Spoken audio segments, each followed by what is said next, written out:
আমার ভাইরা আকরামা নদীর মাঝখানের ভিতরে দাঁড়াইয়া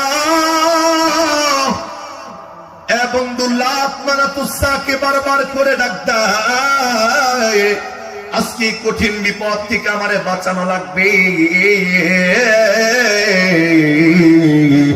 বন্ধু প্রত্যেকটা মানুষ যার যার মতো চিল্লাইতেছে।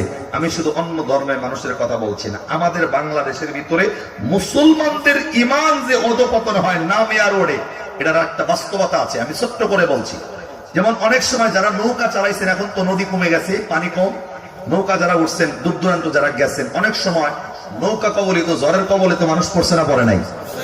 আমি নিজে ব্যক্তিগত ভাবে একদিন সিরাজগঞ্জ থেকে নৌকা যুগে আসতেছিলাম, মাঝখানে আসার পর অনাকাঙ্ক্ষিত একটা ঝড় যখন উঠছে, মহিলা যারা মানে সামনে ছিল তারা এমন জোরে চিল্লাইতেছে, মনে হয় হ্যাগো চিল্লানি তারা